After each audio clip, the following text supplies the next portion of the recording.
કેનેડાથી દુઃખદ સમાચાર. ભારતીય મૂળના યુવાનની ગોળીમારી હત્યા, પોલીસને ટાર્ગેટ કિલિંગની શંકા.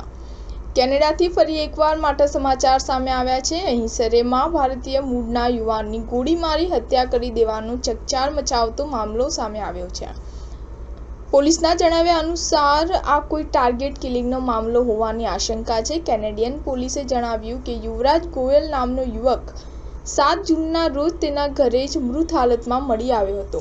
તેને ગોળી મારી દેવાયાની જાણકારી અમને મળી હતી.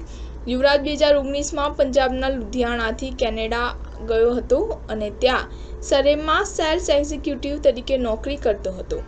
સરે બ્રિટિશ કોલંબિયામાં આવેલ શહેર છે. પોલીસે એવી માહિતી પણ આપી છે કે યુવરાજને તાજેતરમાં જ કેનેડામાં કાયમ રહેવાસી માટેનો અધિકાર મળ્યો હતો.